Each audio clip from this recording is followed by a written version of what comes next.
Bonsoir tout le monde, bonsoir chers collègues. Alors, Vierge Marie, Kamba Christelle, Gustave Saint-Président, Rama Sami et Poussina Magavajani, Micro. Procuration, absent procuration monsieur, et absent, annulé procuration monsieur Olivier Moussani, Celle-ci Bernard, présent, Colquin Marie-Louise, Marie-Pa Max, Maïko Gina, Moustache Maïko Alain, Rob Iblis absent, a donné procuration à M. Moustache Maïko Alain. Boudou Dimitri, présent. Olivier Moussami, présent. Béloc Catherine, présent. Sina Ragazaki, présent. Marcus, épouse Galpin Francis, présente. Login Dominique, excusez. Cafré, épouse Losange Lucette, présent. Zembama Rodrigue, présent.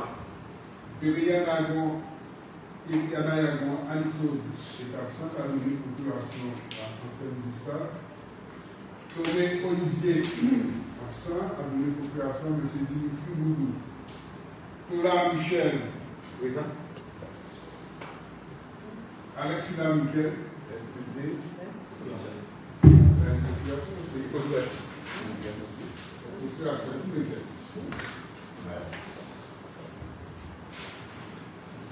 Procuration de Mme Miquel donnée à M. Michel.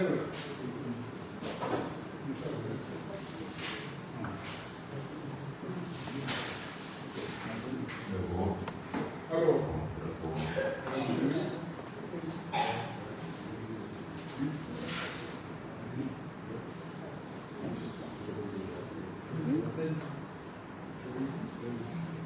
oui, le premier appel. Bien, merci. Alors, je demanderai à l'Assemblée d'ajouter un point à l'ordre du jour du thème de la religion perdue. La mesure de la qui s'abstient, qui vote contre, validé à l'unanimité est prise. Premier point d'ordre du jour appelle le procès verbal du conseil municipal du 19 septembre 2025.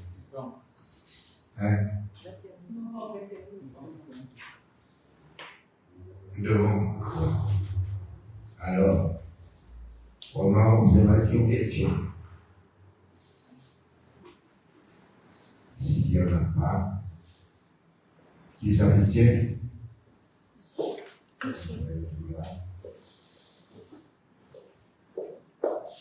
Qui vote contre?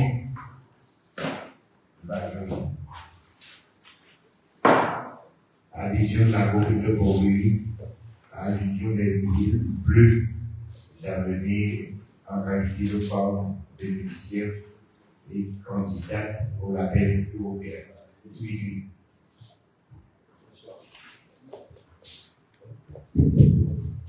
Bonsoir, chers collègues. La commune de Port-Louis dispose d'atouts majeurs en matière d'économie bleue, verte, patrimoniale et culturelle. En effet, la commune présente une concentration remarquable de sites et d'activités. Marais, salons, plage de souffleurs, mangroves, port traditionnel, patrimoine industriel sucrier, activités nautiques et touristiques, village artisanal, manifestations culturelles.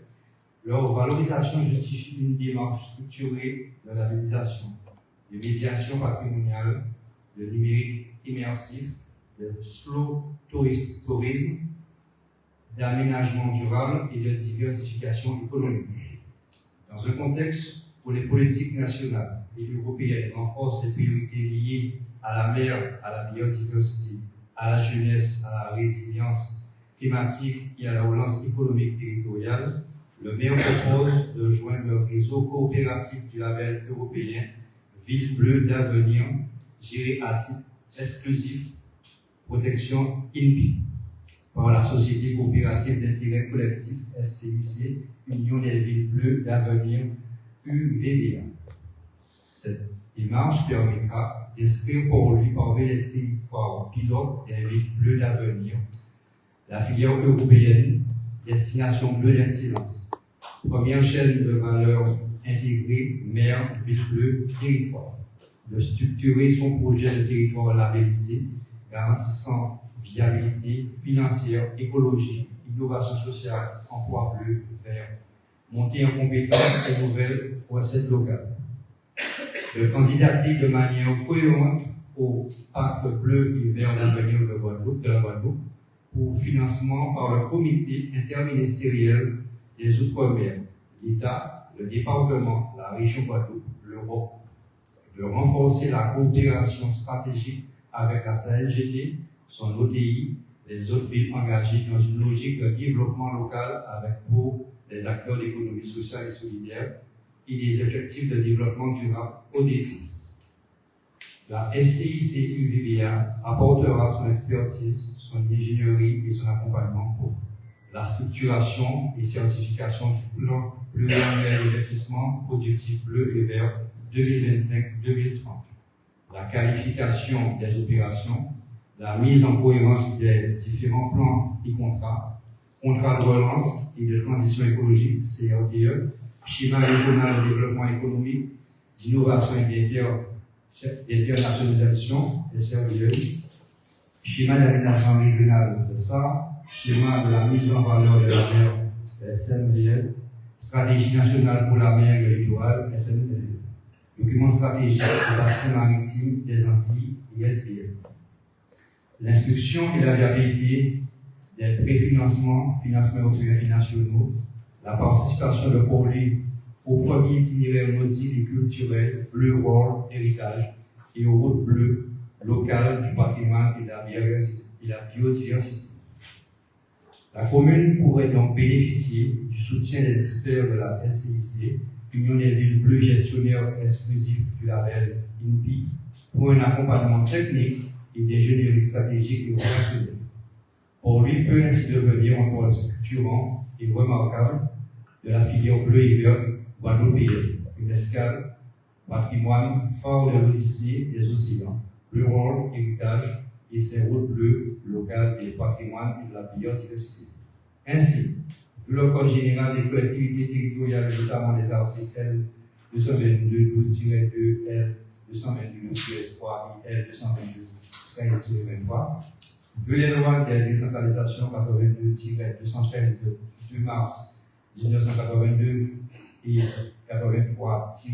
du 7 janvier 1983, vu la loi numéro 86-2 du 3 janvier 1986 relative à l'aménagement, la protection et la mise en valeur du littoral, vu le décret numéro 2015-1679 relatif au SCIC, considérant le SNLM 2024-2030 et les ISBN, considérant la charte territoriale des oliviers du label européen Ville Bleue d'avenir, considérant l'opportunité de positionner Port-Louis comme laboratoire d'innovation et de transition pour l'excellence structurante de la filière bleue vers les culturels du territoire, les recettes et retombées économiques et impact des indicateurs des résultats sociaux, éducatifs, environnementaux, artistiques et culturels attendus, la cohérence du projet avec les priorités de l'État, de la région, du département et de l'Union européenne, les objectifs et critères du label Ville Bleue d'avenir en prenant en compte les objectifs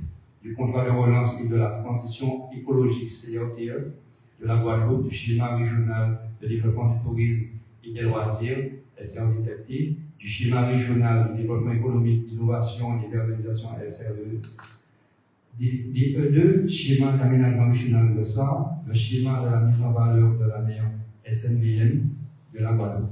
Le potentiel remarquable en économie bleue, verte et culturelle européenne en Guadeloupe, secteur stratégique pour l'OCDE et prioritaire pour les Outre-mer, la France et l'Europe.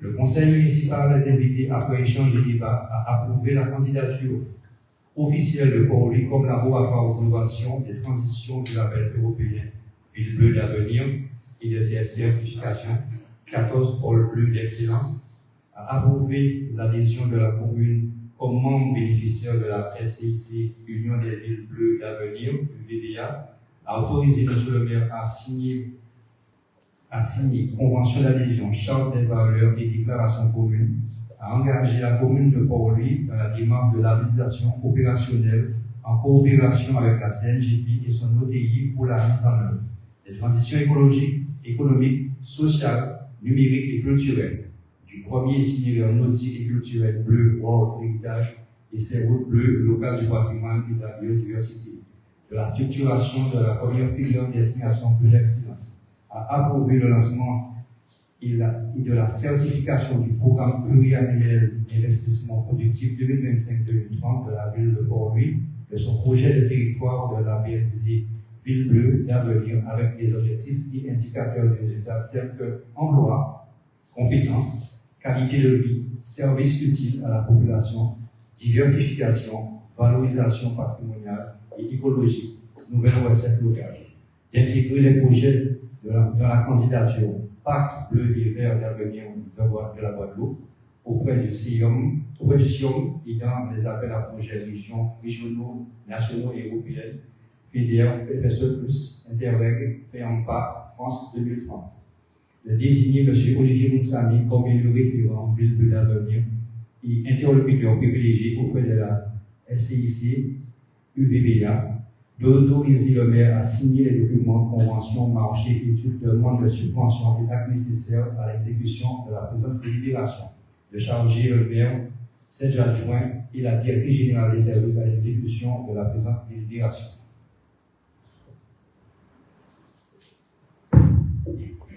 On parle de questions, observations.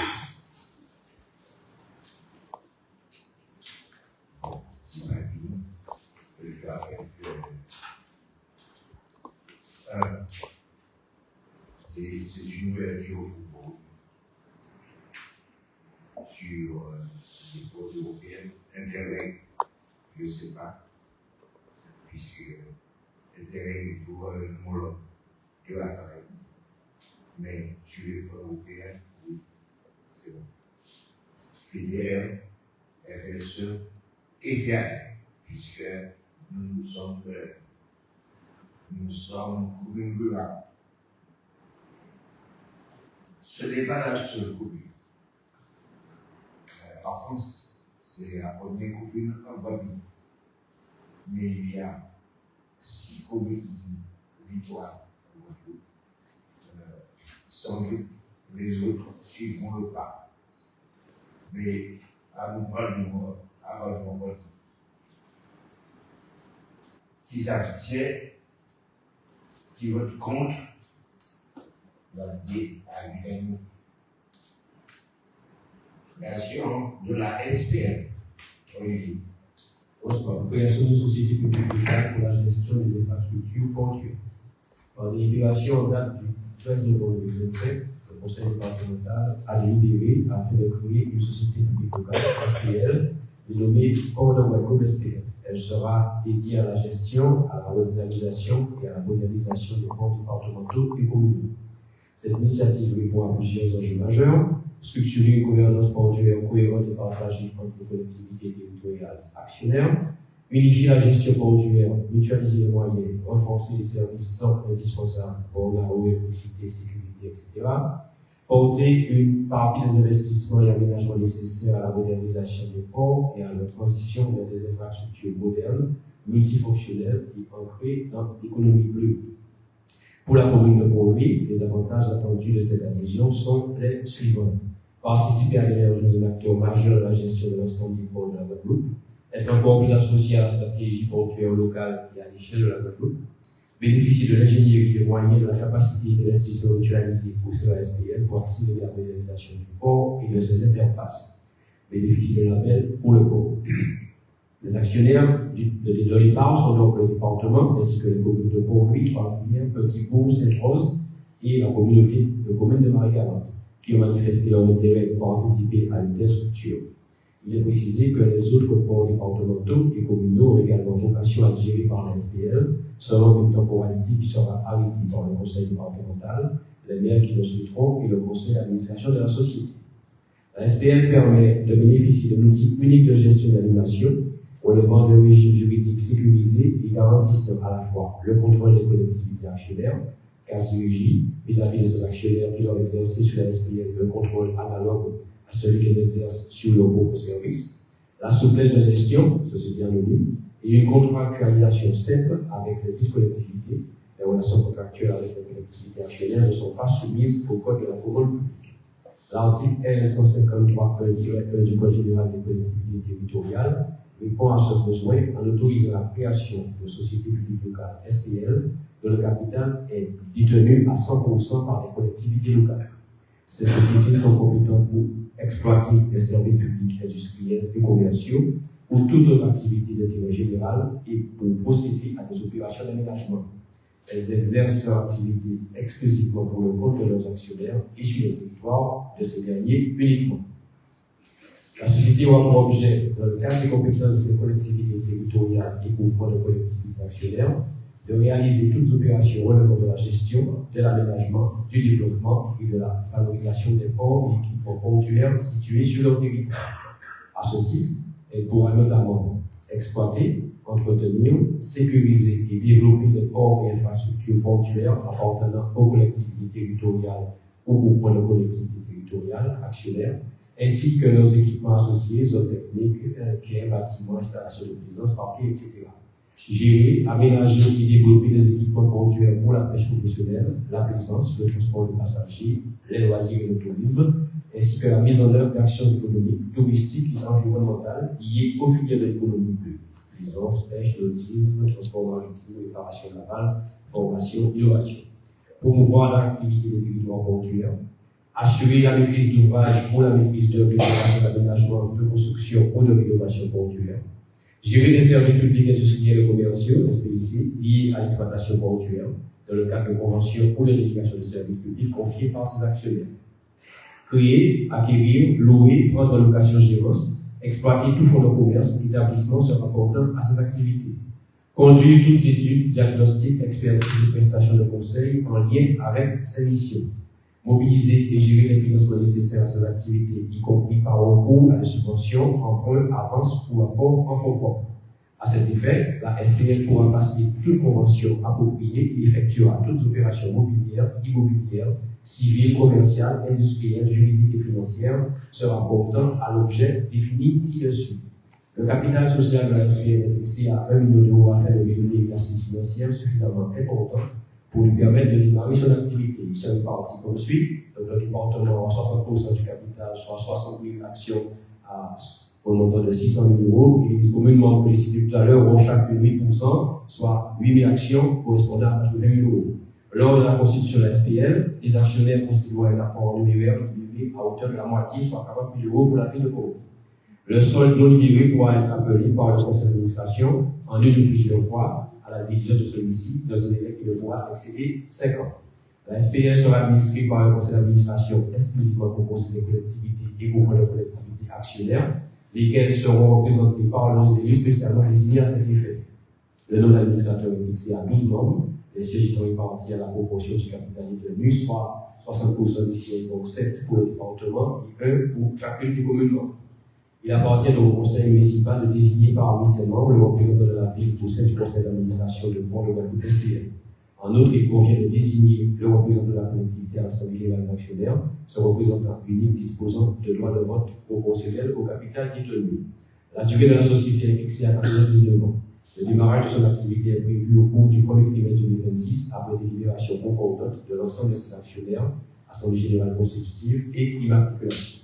Les collectivités membres de la SPL signeront un pacte d'actionnaires afin d'exercer ensemble un contrôle analogue conjoint, condition nécessaire à l'application du régime de quasi-régime.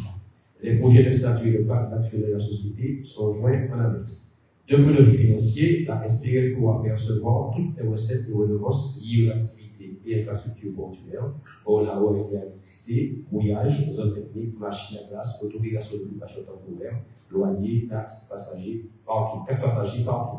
Elle pourra aussi réaliser des prestations diverses pour ses actionnaires, études, travaux. Ces charges seront essentiellement constituées de frais de personnel, études et divers. Il ressort du pré-business plan qui a été établi et qui fera encore l'objet d'ajustements au fur et à mesure de la montée en puissance de l'activité, que la SPL bénéficiera d'un excédent brut d'exploitation prévisionnel compris entre 250 000 et 500 000 euros par an, ce qui lui permettra d'assurer son activité et son développement. Ainsi, vu le Code général de collectivité territoriale, notamment ses articles L 1531-1 relatifs au service public local, vu le Code de commerce, le Conseil municipal d'intégrité, après échange de débat, a approuvé la création de la SPL dénommée Port de Guadeloupe SPL, a approuvé les projets de statut et de parc actionnaire de la SPL annexés à la présente délibération, décidé de souscrire participation au capital de la SPL à hauteur de 80 000 euros, correspondant à 1000 actions de 10 euros chacune libérées à hauteur de la moitié lors de la Constitution, inscrire cette somme au budget municipal 2026. Désigner Olivier Tomé comme représentant de la commune de l'Assemblée générale constitutive avec tout pouvoir pour signer les statuts et le pacte actionnaire, accomplir les formalités nécessaires à la création de la société.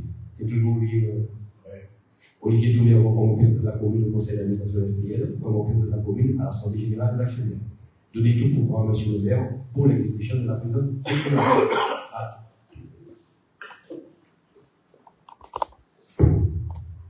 Question, remarque, observation. Oui.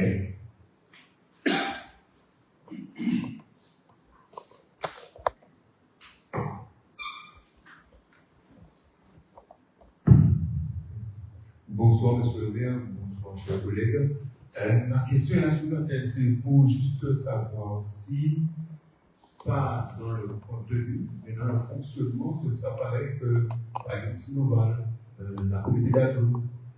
Parce que je me rends compte que, évidemment, dans cette structure, le conseil départemental sera majoritaire, en tout cas pour l'instant. Il est dit que d'autres communes pourraient rejoindre cette structure. Ma question est de savoir, est-ce que ce sera le même fonctionnement? Parce qu'en fait, on se rend compte qu'il y a beaucoup de millefeuilles et finalement, il n'y a pas de. Malgré, je dirais, cette forme de mutualisation, mais il n'y a pas effectivement d'avancée tout le temps. Donc, ma question est de savoir quelle sera, en tout cas, la place optimale pour le port de Port-Louis, vu que il n'y a pas que Port-Louis qui va sauver dans cette structure. Alors, il faut savoir qu'il y a ce qu'on appelle un schéma départemental des ports de pêche. Dans le cadre de ce schéma, on est 12 ports de pêche, 13 ports polyvalents, 24 ans. On s'y commune, on s'y pays, on va dans le développement. Alors, il y a des ports qui relèvent de la compétence des communes, des ports, la majorité qui relèvent de la compétence du département, qui sont des ports départementaux. Or, oui, est un port départemental. Ça pas pareil, puisque une SPL est privée, une SPL est une SA, société anonyme. Et c'est vrai que j'ai une SPL de la facile. Le directeur de la SPL, au minimum, c'est 1 000 euros. Et au panier, il était là. Fourni en comptable, fourni en secrétaire, fourni des opérateurs qui caillent sur le terrain. Ça veut dire que même dans la note de synthèse, les 250 000 euros par année est juste. Ça veut dire que le conseil général, qui est dit sans doute à côté d'autres régions, mais les communes non.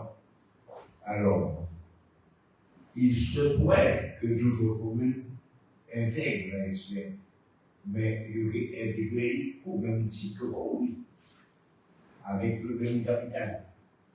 Alors, pour le capital social, il faut savoir que lorsqu'il s'agit d'une SA, c'est-à-dire la société anonyme, on peut libérer 50% du capital et le reste, on a 5 ans pour libérer le reste.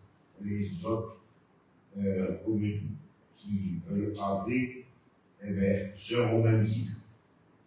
Mais les 5 ans, ce sont les 5 ans à partir de la date de création de SPL.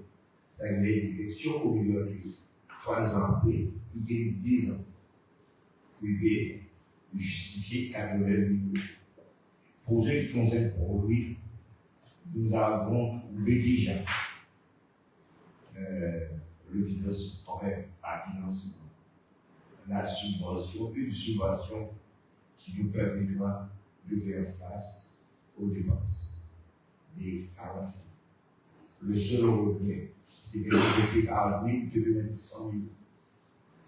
100 000, qui a permis nous de préserver nous pour après. Et lui-même de payer 40 000, il est fait obligation aux collectivités de verser, de libérer 50%, mais ailleurs, on va empêcher de verser 100%. Conseil général de verser 100%. C'est le principe de l'aspect. L'aspect est une société anonyme. Et il compose essentiellement de collectivités. Les SEM, particulièrement les SEM, les bailleurs sociaux, comme les SEM, SEMA, SEM Sama,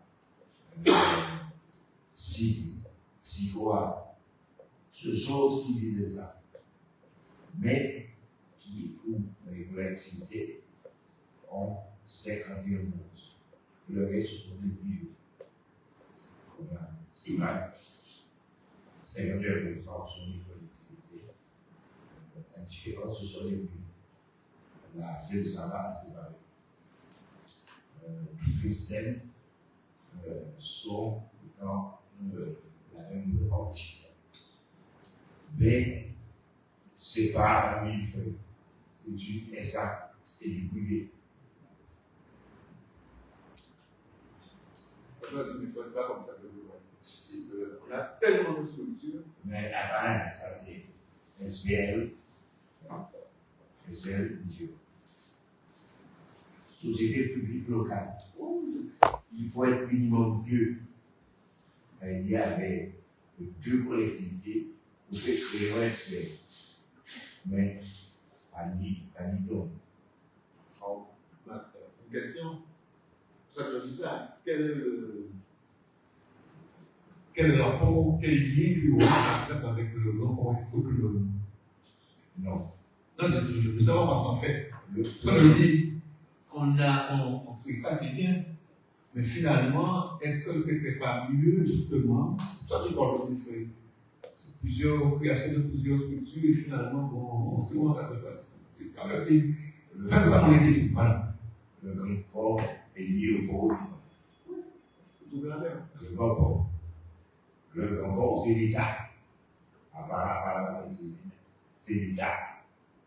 Et l'État désigne d'ailleurs le président du port, Maurice Sanchard, du président. Si on a l'État dit, il n'est pas d'accord, eh bien, il va président d'être. Tout comme l'aéroport.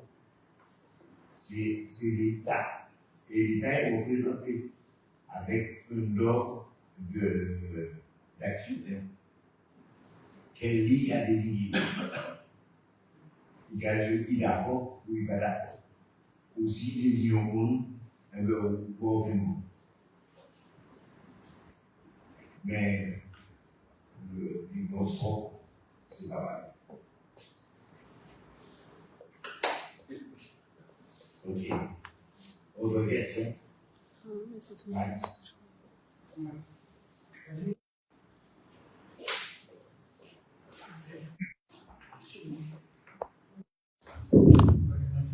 Bonsoir à tous. Je suis en tant que parisien, nous avons un SPL, nous avons une société parisienne. Nous avons un SPL pour dire l'approchement de ce parisien et que l'SPL, car marqué nous à l'histoire, nous pensons que Yon Kamor et en notre cas vivre, elle va passer. Mais pour retourner à la question essentielle, ce que je n'ai pas compris, c'est que, en quelque point de vue, est-ce que le SPL, il a produit des biens et des services, ou est-ce que, peut-être que le conseil peut dégager entre nous, est-ce qu'il a dégagé pour des emplois particuliers, d'une part, et d'autre part, en temps réel par rapport à un certain nombre de points financiers, et liens qui décevent.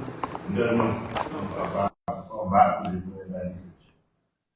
Bon, après, le l'ASPL que d'énergie, on va à 2026. Il faut continuer avec nous. L'ASPL que d'énergie. Parce que c'est difficile. Les charges ou les pour l'association des usagers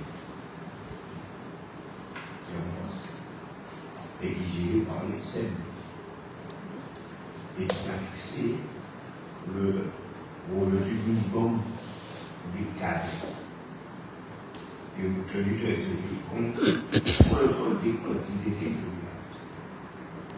Ça limite, ça crée limite. Alors, vous devez, mais ça, c'est que nous positionnons par rapport aux emplois, que nous positionnons par rapport à la dynamique productive. Travaux, si pour là, pour permettre le rayonnement à beau. Monsieur le bien que les patrons à l'instant, vous venez de dire que c'est quelque chose qui ne va pas tenir en 2026. On l'a créé. Non. Donc, c'est justement, j'ai envie de comprendre. J'ai dit qu'il y a l'aspect du cœur de l'énergie, que ça méthoderait l'aspect du cœur de l'énergie en 2026. En fait, c'est pas la même chose. Il n'y aura pas la même chose. Alors, ça va être la même chose.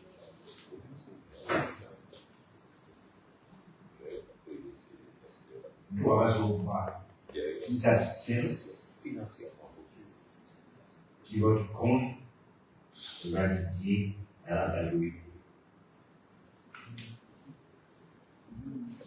L'approbation du projet éducatif pédagogique. Madame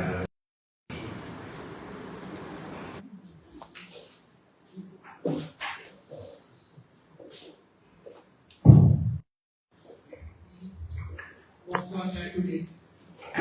Approbation des projets éducatifs et pédagogiques du périscolaire.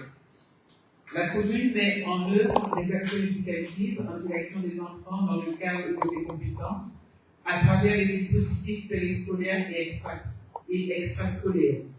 Ces actions s'inscrivent dans une volonté municipale de garantir l'égalité d'accès des enfants à des activités éducatives de qualité, contribuer à leur développement, accompagner les familles dans les besoins éducatifs des enfants et renforcer la cohérence entre leurs différents temps de vie. Les projets éducatifs et pédagogiques 2025-2028 de la commune de Portville visent à organiser de manière cohérente l'ensemble des temps éducatifs offerts aux enfants de devoir, temps scolaire, périscolaire et extrascolaire, afin d'assurer un parcours enrichi, sécurisé, inclusif et propice à leur établissement. Ainsi, vu le Code général des collectivités territoriales, et notamment l'article R.2121-29, vu le Code de l'éducation et notamment les articles R.651-1 et R.6551-13 et D.521-12, vu le Code de l'action sociale et des familles, notamment les articles R.227-1, R.227-16 et R.227-20, vu la loi numéro 2013-595 du 8 juillet 2013 d'orientation et de programmation pour la refondation de l'école de la République, vu le décret numéro 2016-1051 du 1er août 2016 relatifs au projet éducatif territorial et à l'encadrement des enfants scolarisés bénéficiant d'activités périscolaires. Dans ce cadre, depuis le décret numéro 2017-1108 du 27 juin 2017 relatif aux dérogations à l'organisation de la semaine scolaire dans les écoles maternelles et élémentaires publiques, vu la circulaire interministérielle du 19 décembre 2014 pour la promotion de la généralisation des projets éducatifs territoriaux sur l'ensemble du territoire, considérant les projets éducatifs et pédagogiques proposés par la Commission éducation pour le territoire, le Conseil municipal est invité, après échange et débat, à approuver les projets éducatifs et pédagogiques du territoire 2025-2028 tels que présentés, autoriser M. le maire ou l'adjoint délégué à signer l'ensemble des documents nécessaires à la mise en œuvre du projet éducatif, autoriser M. le maire ou l'adjoint délégué à prendre toutes les mesures utiles à la bonne mise en œuvre du projet éducatif, notamment pour la signature des actes unilatéraux et contractuels y afférents. On va par observation critique. L'adjoint délégué, c'est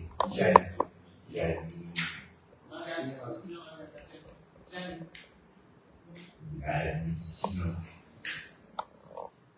À la personne. C'est la question de nos ouvrages essentiels qui vont compte validé à l'unanimité. Création d'une indemnité de patrimoine à destination de la région de Dieu puissant.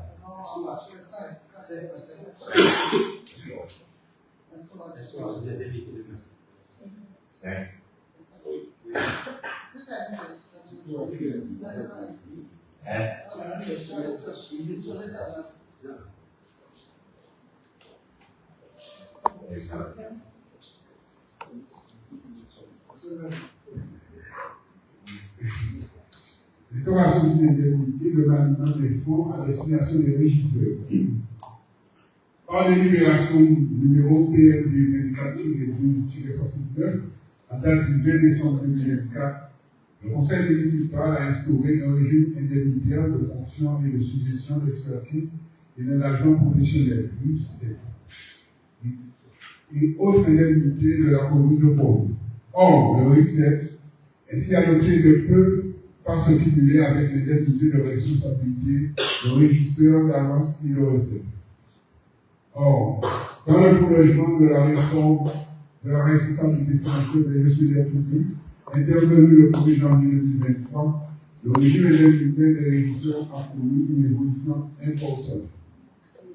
Un arrêté du 21 janvier 2025 est venu compléter la liste des indemnités pouvant être cumulées avec les régisseurs, modification de l'arrêté du 27 août 2015 et en application de l'article 5 du décret numéro 2014-513 du 20 mai 2014 portant création du ministère dans la fonction publique de l'État. Figure désormais dans cette liste l'indemnité de maniement de fonds régie par le décret numéro 2022-1305 du 22 décembre 2022 portant l'application de l'ordonnance numéro 2022-410 du 23 mars 2022 relative au régime de responsabilité financière des gestionnaires publics et modifiant diverses dispositions relatives au comptable public. Cette modification a entré en vigueur le 31 janvier 2025. Pour rappel, seuls les régisseurs titulaires, intérimaires et suppléants, à condition qu'ils soient stagiaires, titulaires ou contractuels de droit public, nommés sur un emploi permanent, peuvent recevoir les indemnités de responsabilité dès lors qu'ils sont régulièrement chargés des fonctions de régisseur d'avance de recettes ou des fonctions cumulées. L'indemnité sera octroyée aux suppléants lorsque ce dernier assume effectivement le remplacement du régisseur titulaire. Pour les régies saisonnières, le régisseur perçoit une indemnité de responsabilité si la régie fonctionne effectivement au-delà de 15 jours. Un même régisseur chargé de plusieurs régies peut percevoir plusieurs indemnités de responsabilité. L'attribution de l'indemnité fait l'objet de l'arrêté individuel qui peut être procédé annuellement en accord avec le comptable à une révision de l'indemnité de responsabilité allouée sur les bases de l'avance ou recettes réellement constatées au cours de l'année précédente. Le versement de l'indemnité du règlement de fonds de la collectivité est fonction d'un barème de référence fixé par arrêté du ministre chargé du budget. L'arrêté en vigueur est celui du 28 mai 1993 relatif au taux de l'indemnité de responsabilité susceptible d'être alloué aux régisseurs d'avance et régisseurs de recettes. Les montants prévus par l'arrêté fixé sont les suivants. Si vous pouvez donc, à loisir, vous avez des trucs du tableau. Le montant de l'indemnité peut être majoré dans la limite de 100% pour les seuls régisseurs de recettes si les conditions suivantes sont réunies. La régie doit être ouverte au public au-delà des périodes normales d'exécution du service. Le nombre hebdomadaire moyen d'opération de question doit être supérieur à 200. Ainsi, vu le Code général des collectivités territoriales, vu le Code général de la fonction publique, vu le décret numéro 66 des 1587 du 29 décembre 1962, portant le règlement général sur la comptabilité publique, vu le décret numéro 2007-16 du 19 décembre 2005, relatif au régime de recettes d'avance et de recettes et d'avance des collectivités territoriales et de leurs établissements publics, modifiant le Code général des collectivités territoriales et complétant le Code de la santé publique et le Code de l'action sociale et des familles. Vu le décret numéro 2022-1605 du 22 décembre 2022 portant application de l'ordonnance numéro 2022-408 du 23 mars 2022 relative au régime de responsabilité financière des gestionnaires publics et modifiant diverses dispositions relatives au comptable public, vu l'arrêté ministériel du 28 mai 1993 relatif au taux de l'indemnité de responsabilité susceptible d'être alloué aux régisseurs d'avance et aux régisseurs de recettes relevant des organismes publics et montant du cautionnement imposé à ces agents. Vu l'instruction codificatrice du ministère de l'économie, des finances et de l'industrie, numéro 06-2031 A-B-N, 21 avril 2006, relative à l'organisation, le fonctionnement et au contrôle des régimes de collectivités territoriales et de leurs établissements publics.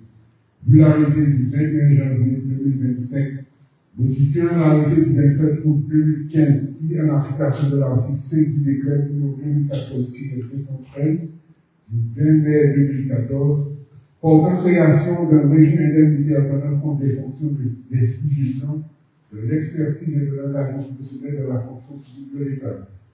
Considérant la possibilité depuis le 31 janvier 2025 de cumuler l'indemnité de maniement de fonds avec la perception de l'UNICEF, le Conseil municipal, après échange de débat, est invité à accepter l'institution d'une indemnité de maniement de fonds pour les régisseurs d'avance et de recettes dans les conditions énoncées ci-dessous. Dire que l'indemnité fixée par la présente délibération fera l'objet d'un ajustement automatique lorsque les montants seront revalorisés ou modifiés par un texte réglementaire. Inscrire les crédits nécessaires à la rémunération et aux charges des agents nommés dans ces emplois au budget au chapitre 012, charges de personnel. Dire que les dispositions de la présente délibération prendront effet au 1er janvier 2025 en remplacement de la partie FSE régime antérieurement prise en compte. Chargé M. le maire ou en cas d'absence de son suppléant de prendre toutes les dispositions nécessaires à la bonne exécution de la présente délibération. Ok, c'est l'application de la loi. On a en conservation question. Loi de juillet 2025. Donc avec rétroactivité, puisque c'est un rétro fait. Ok. Qui vote contre, qui s'abstiennent, une abstention. Voilà, deux. L'autre place. Bien. Adhésion à l'ADN. Merci, M. le maire. Bonsoir, chers collègues. Adhésion à l'Association nationale des élus des littoraux, ANEL. Depuis plus de 45 ans, l'Association nationale des élus du littoral, ANEL, rassemble les élus des collectivités littorales, de métropole et d'outre-mer, autour des enjeux spécifiques du développement économique, de la protection et de la valorisation des littoraux. Véritable laboratoire d'idées et force de proposition, l'ANEL est reconnue comme membre de droit du Conseil national de la mer et des littoraux et représente aujourd'hui plus de la moitié des communes, intercommunalités, départements et régions maritimes de France. L'ANEL offre à ses membres une représentation efficace auprès des pouvoirs publics nationaux et européens pour défendre les intérêts des littoraux, des territoires littoraux, un réseau d'échanges et de coopération réunissant près de 700 collectivités adhérentes. L'ANEL offre à ses membres également un accès à une veille réglementaire, des analyses ciblées, des formations et un accompagnement juridique spécialisé sur les problématiques maritimes et littorales. L'adhésion à l'ANEL permettra à la commune de bénéficier de ses ressources et de s'associer à la dynamique collective pour la gestion durable des espaces littoraux. À titre indicatif, le barème de cotisation est le suivant. Dans la tranche de 1000 à 30 000 habitants, 20 centimes par habitant. Ainsi, vu le Code général des collectivités territoriales et considérant les statuts de l'Association nationale des élus du littoral, considérant l'intérêt pour la commune de rejoindre ce réseau d'élus et de bénéficier de son expertise, le conseil municipal est invité, après échange et débat, à approuver l'adhésion de la commune à l'Association nationale des élus du littoral, à autoriser le maire ou un adjoint, le représentant, à signer tout document relatif à cette adhésion, notamment le bulletin d'adhésion, et à procéder au paiement de la cotisation annuelle. À dire que l'adhésion pourra être renouvelée à chaque échéance annuelle, et enfin à charger le maire de transmettre la présente délibération à l'ANEL et d'en assurer l'exécution. Merci. Savoir peut être 1120 € par année.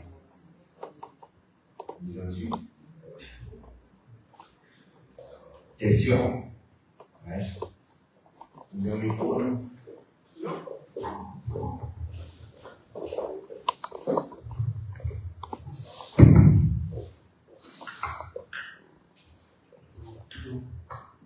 Merci. Vous avez dit tout à l'heure que notre petit pays comme la Guadeloupe a beaucoup de ports, mais là, ce qui fait que les autant de ports, c'est que nous avons une littoral de ça. Contrairement à d'autres pays, je ne sais pas quel pays où j'ai visité, où les gens font des kilomètres pour se retrouver sur le littoral. Donc, je crois que c'est quelque chose d'important pour nous, c'est une richesse et il faut l'exploiter. Alors, sur ce point-là, là encore, la commune devra effectivement cotiser, je vais le dire le montant, mais quand je regarde le tableau, effectivement, il y a la possibilité que les communautés de communes, communautés puissent y adhérer. Qu'est-ce qui empêche que, justement, par le biais de la communauté d'agglo, au lieu, évidemment, que nous puissions y adhérer, que notre commune soit représentée au sein de cette structure par la communauté d'agglo. C'est pour ça que exactement comme je l'ai dit tout à l'heure. C'est une multiplication parce que certes, ça ne peut pas chercher peut-être la cotisation. Simplement, la personne qui devra représenter la commune, ce sera une charge. Cette personne, s'il faut se déplacer, et dans ce cas-là, ce ne sera pas que sur le territoire de la France, ça pourrait être à la Réunion, ça peut être dans n'importe quel département de province, c'est une charge. Donc je ne vois pas la cotisation comme charge ouvrière, mais c'est surtout la charge que la commune supportera pour être représentée à l'événement extérieur. Ok. Bon. L'établissement qui est membre, si c'est la communauté d'agglo, c'est la communauté d'agglo qui représente. Et ne représente pas toutes les communes. Tu n'auras pas l'expertise nécessaire pour conduire, pour réservoir pour Petit Canal, pour Molalo, pour Moul, qui n'aura pas l'expertise. La communauté catholique, alors, sans lui dire, vous voulez dire,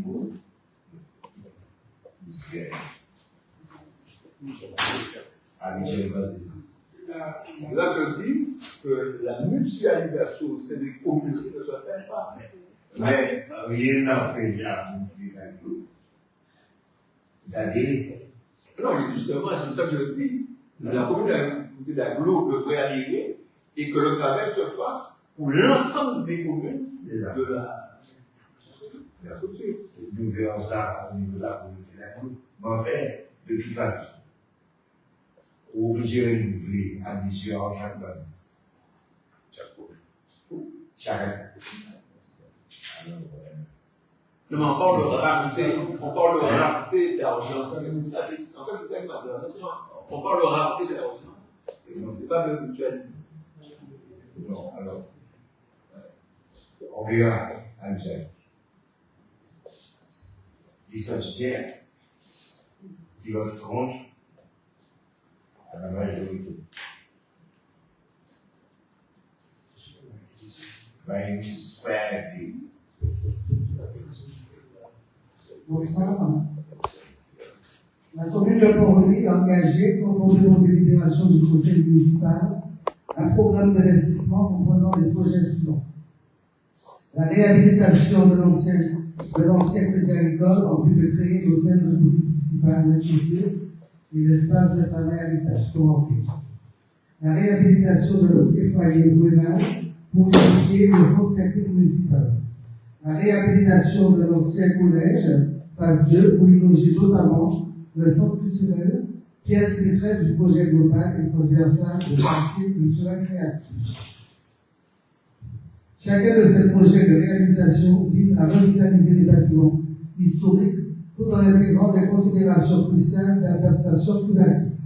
Il est donc prévu d'intégrer des normes parasystiques pour garantir la sécurité des occupants en cas de tremblement de terre, de renforcer la résistance aux inondations en améliorant le système d'évacuation des eaux pluviales, de prendre en compte confort thermique et efficacité énergétique en incluant notamment l'optimisation de la ventilation naturelle et l'utilisation de matériaux écologiques et durables.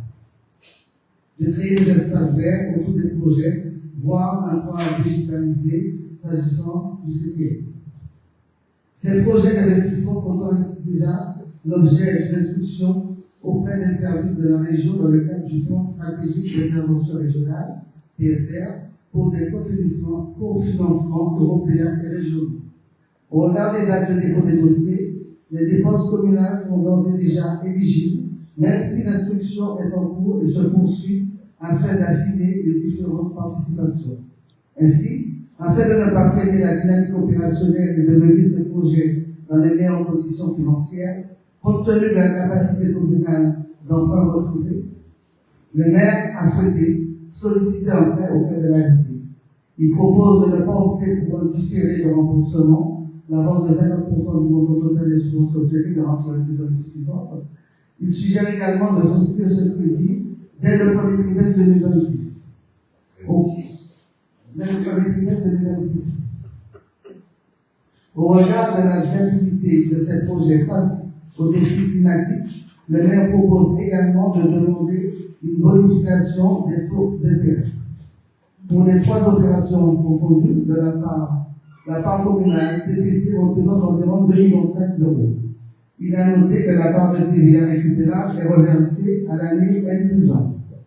Par ailleurs, l'ingénierie financière menée avec les services instructeurs vise à faire basculer toute ou partie de ces opérations sur le PSR, version 4 qui date d'août 2025, et qui pourrait permettre un financement public à hauteur de 100% des dépenses éligibles sur certaines opérations, dont un financement européen à 85%. Le maire propose donc de solliciter un prêt long terme d'un montant de 2 millions.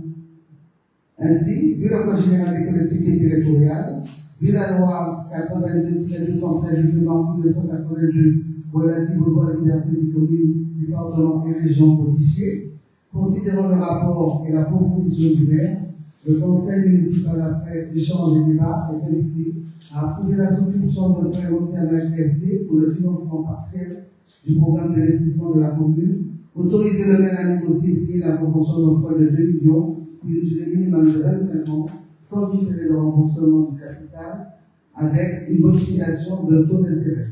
Autoriser le maire à signer tous les documents y afférents. Question, remarque, observation. Voilà. Il a un micro. Alors, monsieur le maire, sur ce point précisément, il me semble que l'ensemble des projets qui ont été présentés, en tout cas pour pouvoir faire cet point, ça fait longtemps qu'on a voté, en tout cas, ces projets-là. Je constate que nous sommes à la séance et on demande un prêt. Mais il y a la dernière réunion du conseil municipal, il y a le projet Éco-Terre et Eau. J'avais posé la question, le financement, c'est le financement européen, et est-ce que, comment on fait? Et malgré le contrat soldaire, c'est la commune qui doit financer, effectivement, avancer et avoir un remboursement. Maintenant, justement, cette demande, je n'ai pas vu ce projet-là. Je ne l'ai pas vu, parce que si la demande est faite pour les anciens projets, je me dis que quelque part, on doit intégrer, sachant que la commune doit apporter les fonds d'abord pour être remboursé après. Alors, il y a deux solutions. Soit on a les fonds, on avance, effectivement, ou soit, effectivement, quand on ne les a pas, on fait appel à un emprunt comme ça va être demandé là, et effectivement, ça se fait. Et donc, dans ce point-là, la demande qui est faite, c'est pour des projets évolutifs. Ça fait ce temps, et ce projet Éco, je ne vois pas justement là-dedans. Je ne vois pas vraiment ce projet-là. Bien. Alors, je rappelle que nous avons les trois projets. Le pôle culturel, le centre technique et l'ancien crédit 10 millions d'euros au total. Ça fait 10 millions d'euros. Nous avons déposé des dossiers au niveau de la région pour le financement européen. S'agissant du pôle culturel, 85% seront financés via le FIADEM. Les autres seront financés par le FEDER. Alors, pour le centre technique, on risque d'avoir 45%. Pour le coworking, 100%. Et la Guadeloupe, lorsqu'on mesure la situation financière du commune, on regarde quoi? On regarde sa capacité de financement, la CAF, et on regarde son endettement.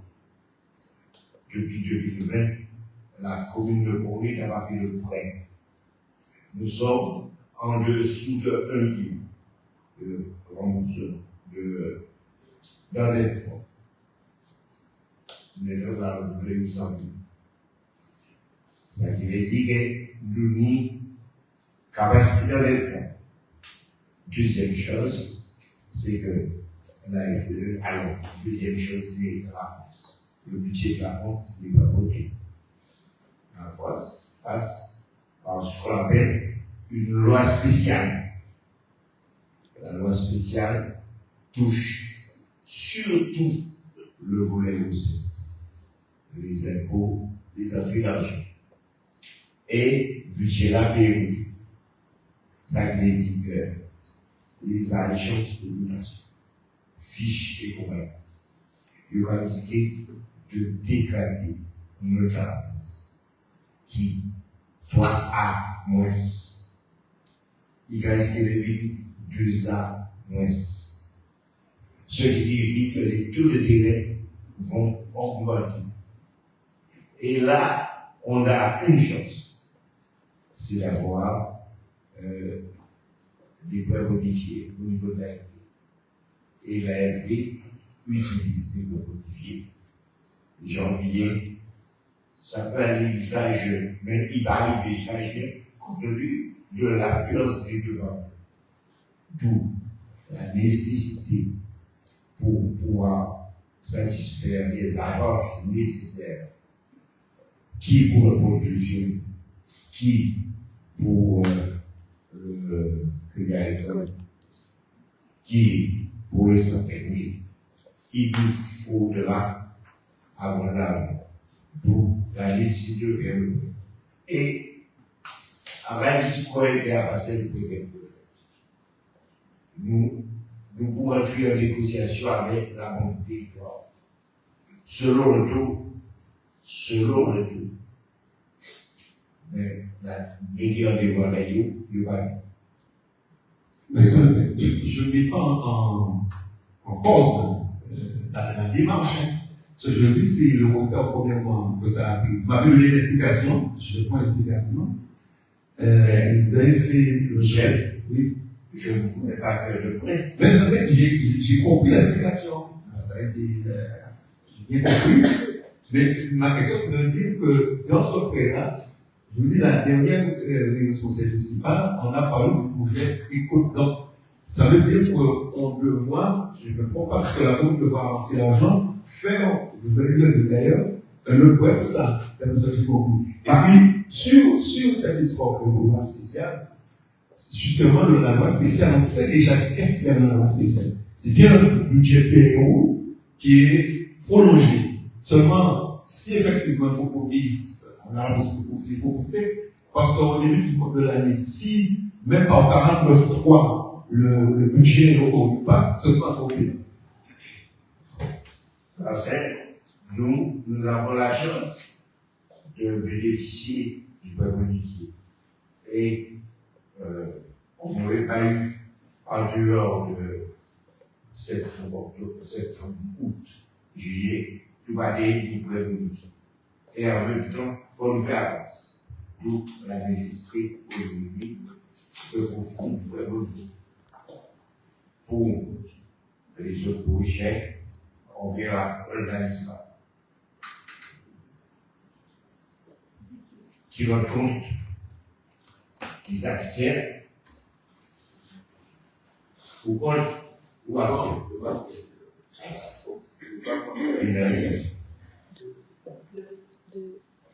Deux. Alors, demande de subvention pour les associations. Je m'appelle Estelle Gala. Merci, monsieur.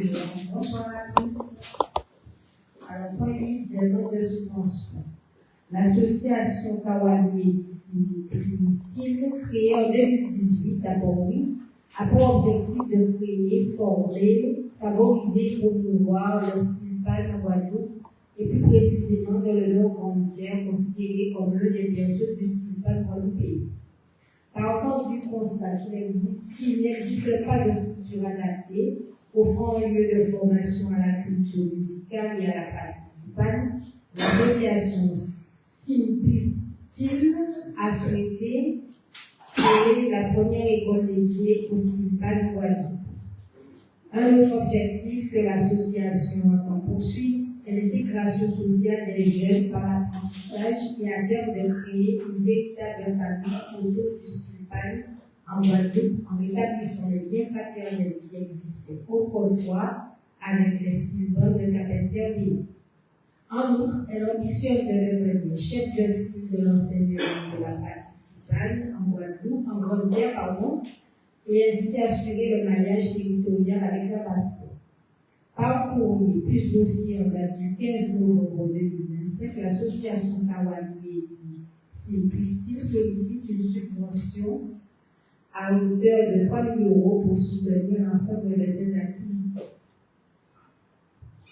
L'association des marins pêcheurs Cap-au-Nord sollicite une subvention à hauteur de 800 € pour soutenir ses activités et notamment permettre la participation et le développement du modélisme nautique. Ainsi, vu le Code général des collectivités territoriales, notamment l'article L 1612-1, L 1612-20 et L 2311-7, vu l'instruction budgétaire et comptable M57 applicable au budget, considérant qu'une avance de subvention consentie pourrait être régularisée dans le budget politique 2026, compte tenu du règlement d'attribution des subventions en faveur des associations, après vérification de la mise à jour auprès des services communaux des éléments administratifs et réglementaires relatifs aux associations suspensionnées, le maire propose d'attribuer les subventions respectives suivantes. Association Kawani-Medi, projet pour s'activité pour 2500 €. Association de marins pêcheurs Cap-au-Nord, 800 €. Le conseil municipal est invité après échanger des débats à accorder à l'association Kawani-Medi une subvention de montant de 2500 €, accorder à l'association Cap-au-Nord une subvention de montant de 800 €. Merci. Alors, je propose pour Cap-au-Nord 1000 €. Oui, le 800. 1000 € pour Cap-au-Nord. Et alors, à Bakawani, association Kawani, c'est fort. C'est Jifoket, c'est qu'à manager, mais association. Et il travaille beaucoup avec la commune, alors, sur service l'association qui s'abstient, qui vote contre, adopté à l'unanimité. Cap-au-Nord, 1000 € qui s'abstiennent, qui votent contre, adopté à l'unanimité. On passe au point raison. Monsieur Cesse. Merci, monsieur le maire, merci. Bonsoir, chers collègues. Point 9, clôture du débat sur les obligations générales du projet d'aménagement et de développement durable dans le cadre de la révision du plan local d'urbanisme de Corbie, comme prévu à l'article L 153-12 du Code de l'urbanisme. Monsieur le maire rappelle que, par délibération en date du 29 décembre 2016, actualisée le 31 mars 2023, par délibération de PLV 23-0309, le conseil municipal prescrivant la révision du PLU,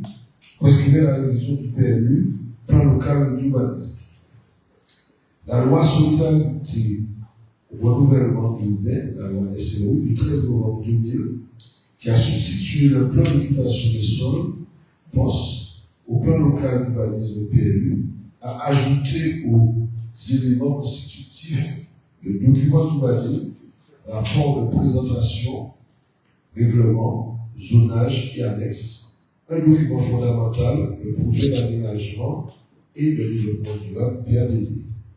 C'est ainsi que l'article L 151-2 du Code de l'urbanisme dispose que le PADD définit les orientations générales d'aménagement, d'équipement, d'urbanisme, de protection de paysages agricoles, naturels et forestiers, de préservation ou de remise en état de bon fonctionnement, de continuité écologique. Conformément à cet article, les orientations générales du PADD doivent être soumises au débat du conseil municipal 2 mois avant l'examen du projet du plan local d'urbanisme. Le débat a été ouvert en séance du conseil municipal au cours duquel le maire assisté du cabinet UBIS a présenté le projet du PADD en indiquant les orientations majeures suivantes. Un territoire protégé, promu et intégré à l'environnement naturel, un territoire urbain et qualifié, un territoire connecté et accessible pour une meilleure mobilité, un territoire dynamique et attractif au service du développement local. La délibération européenne du 25 mars 25/07/18-10 en date du 9 mai 2025 a acté l'ouverture du débat sur le PND. Il s'agit maintenant de constater que les 2 mois nécessaires à ce débat se sont écoulés. Il convient donc d'acter par la présente délibération la clôture des débats. Vu le Code général des collectivités territoriales, vu le Code de l'urbanisme, article L153-11, L103 et L300-2, vu la loi ALUR numéro 2014-366 du 24 mars pour l'accès au logement et à l'urbanisme rénové, dite loi ALUR, vu le décret numéro 2015-1783 du 28 décembre 2015 à la partie réglementaire du niveau 1er du Code de l'urbanisme et à la modernisation du contenu du plan local d'urbanisme, vu la délibération numéro PLV 15-07-22 du 1er juillet 2015 portant approbation du plan local d'urbanisme de Port-Louis, vu la délibération numéro PLV 16-12-64 du 29/12/2016 portant proposition de révision du plan local d'urbanisme de Port-Louis, vu la délibération numéro PLV 23-0309 du 31 mars 2023 portant actualisation de la délibération prescrivant la révision du plan local d'urbanisme de Port-Louis, vu la délibération numéro PLV 25-05-18 en date du 9 mai 2025 ayant acté l'ouverture du débat sur le PND, considère que la proposition de PND révisée prend en compte les évolutions socio-économiques, les projets sur le territoire et la vision de la municipalité. Le conseil municipal est invité après échange et débat à prononcer à la fin du débat réglementaire sur le PND au sein du conseil. Je vous remercie de m'avoir.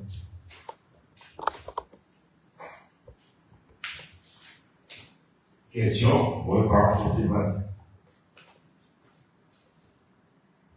Si elle n'a pas, qui s'abstient?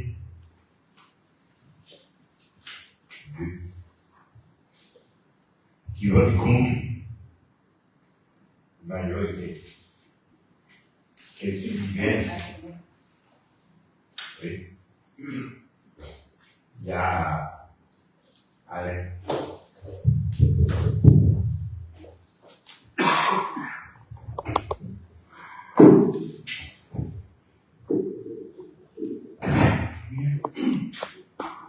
Bien, comme d'habitude,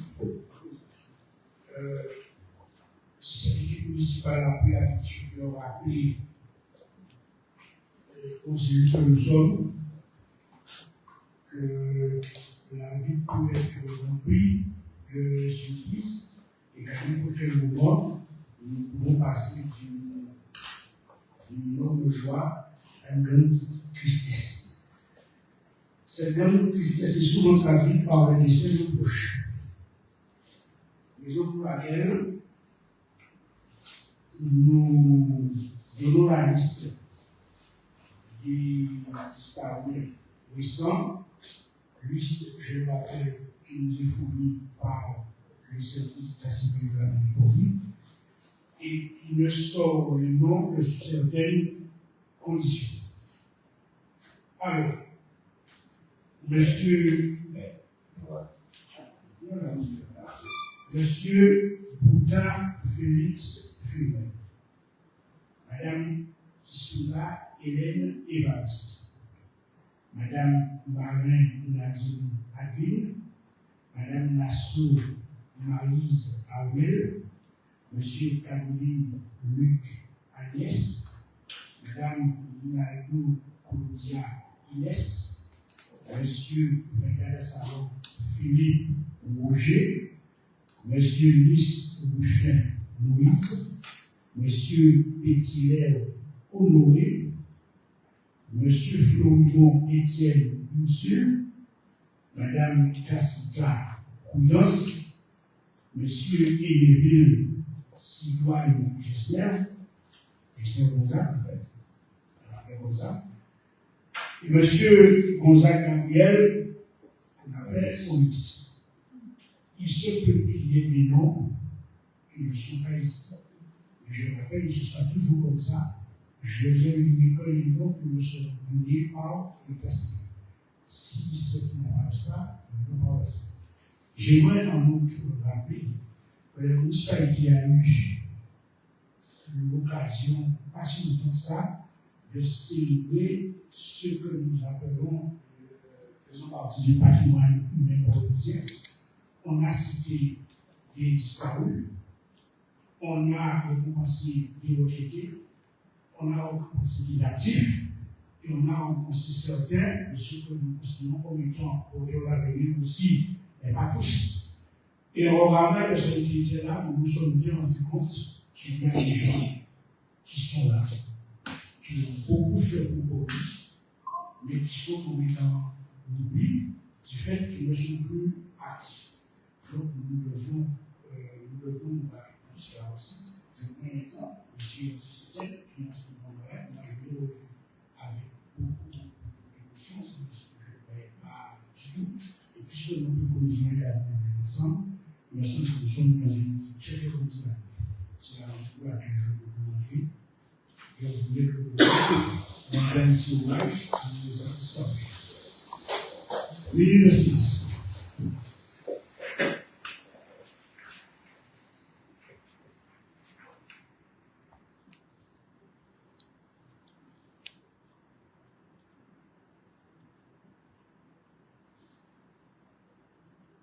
Merci beaucoup pour eux. Monsieur le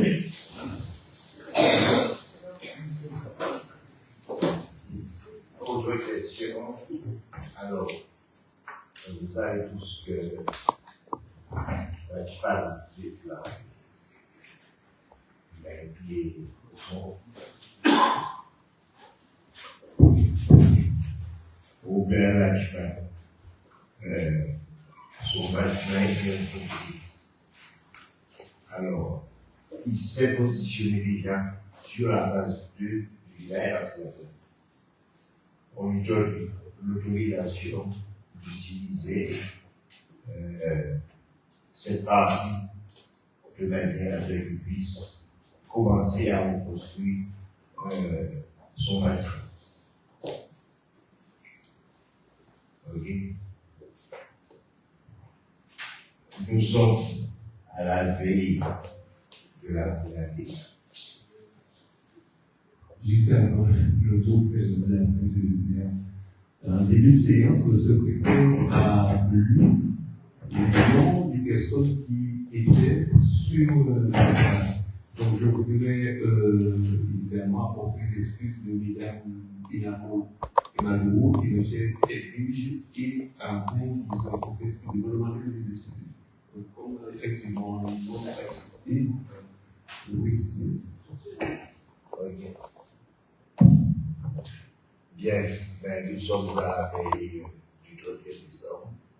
Alors, je vous souhaite à tous et à toutes et à tous excellents vœux pour 2026, santé, force, courage et réussite dans vos projets.